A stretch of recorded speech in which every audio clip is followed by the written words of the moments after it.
There are some new updates surrounding the next Avatar film, with the title of the new film being released, a first look at concept art, and some details from director James Cameron on what we can expect to see. It's clear that the new film is going to heavily revolve around the new Fire Navi clan known as the Ash People, and the new details promise quite a turn in the extended Avatar storyline. So in this video, I'm going to be discussing the new details for Avatar 3 and then giving my own theories on what this could mean for the film and the universe going forward. Before I get into it though, if you want to keep up to date with any of my new content surrounding the Avatar sequels, then don't forget to support this upload by giving it a like rating and subscribing to the channel. But without further ado, let's dive into the new updates surrounding Avatar 3. So Avatar 3 has an official title and additional world-building elements to go alongside it. This film marks the third chapter in the science fiction saga created by writer-director James Cameron, whose first two films rank among the top 3 highest-grossing movies ever.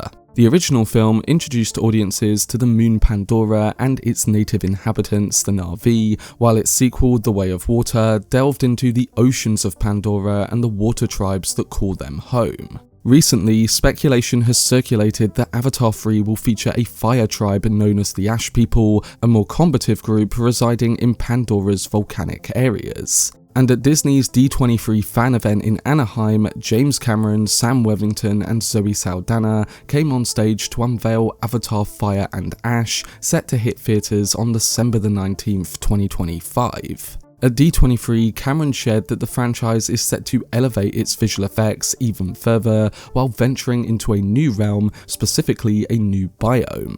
Unlike the original film, which lacked a subtitle, both The Way of Water and Fire and Ash incorporate one of 4 natural elements in their titles. This suggests that the upcoming 4th and 5th installments might feature the remaining elements, air and earth, in their titles as well. This could align with the introduction of various yet-to-be-revealed Navi clans on Pandora, especially since the previous films highlighted water and fire tribes. The air element might delve into the lush treetops and soaring peaks of Pandora, while Earth could take audiences underground to explore its intricate cave systems. Alternatively, the final element is likely hinting at a return to Jake Sully's home planet Earth, a storyline that has been talked about before, with Cameron saying that Zoe Saldana's Neytiri will eventually visit the home planet. It will be intriguing to see how Jake's journey unfolds in Avatar 3 and what implications it has for his future and that Earth setting.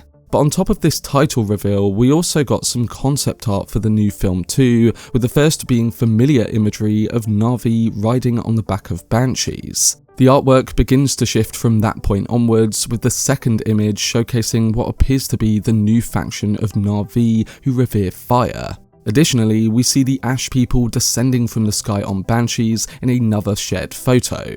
And finally, we also catch a glimpse of a flying vessel gliding through the clouds. It all looks like stunning imagery to enhance the visual depiction of Pandora in this upcoming third film. But Cameron made it clear at D23 that the main intention of the next project is going to be more on character and story than that impressive visual work. There was also some additional information on casting revealed both before and during that D23 event. While the whole cast from The Way of Water will return, there will be a few newcomers too. Game of Thrones star Una Chaplin is set to play Varang, the leader of the Ash People, while veteran British actor David Thewlis will play Palak in Avatar 3, 4 and 5. And finally, Everything Everywhere All at Once star Michelle Yeoh will play a scientist named Dr. Karina Moog, who was initially set to appear in the previous film. We now come to what James Cameron had to say about Fire and Ash at the event, and he made it clear in his speech that it would be focused on expanding your perspective regarding the Navi themselves. That's because the director expressed his desire to reveal the Navi from another angle, indicating that viewers should brace themselves for potential conflicts among the Navi. He hinted that the Avatar series will evolve, with Avatar 3 serving as a pivotal moment that may challenge the audience's expectations. He has frequently mentioned that the sequels will delve into more intricate narratives, exploring the franchise's themes of war from fresh perspectives. In this context, Fire and Ash hints at a greater level of death and destruction. The Amaticaya and Metkayina clans are powerful tribes and only resort to fighting when humans attack their land. But as Cameron pointed out at the event, the third movie will see the fire side of the Navi through the perspective of the Ash people. In an interview following the D23 reveals, he said, "I want to show the Navi from another angle because so far I have only shown their good sides. In the early films, there are very negative human examples and very positive Navi examples. In Avatar 3, we will do the opposite. We will also explore new worlds while continuing the story of the main characters. I can say that the last parts will be the best. The others were an introduction, a way to set the table before serving the meal. We're seeing new cultures, new creatures, all the same stuff you'd expect from an Avatar movie, but the whole idea of this cycle of films is to live with these people and go on this epic journey with them. So I think it's not about we're going to show you the best water VFX ever done, but you get more into the heart and soul of these characters. And there's some very interesting new characters that come in as well. This is a journey over time. It will play out through movie 3, into movie 4 and movie 5. There's an epic cycle to the whole thing, the characters are so alive and it feels so real. It's also got very high emotional stakes, more than ever before, and we're going into really challenging territory for all the characters you know and love. The new film is not what you expect, but it's definitely what you want. He finished off by saying, "Fire can represent hatred, violence, trauma, possible misuse of power. And Ash represents the aftermath of all that energy, which is grief and having to live with what you've done." Actor Jack Champion, who plays Spider in The Way of Water, had previously talked about the next film, saying that Avatar 3's script is much different from the previous entries. He said, "You think you know where it's going, but then a wrecking ball comes, and that comes with the new cultures that are introduced."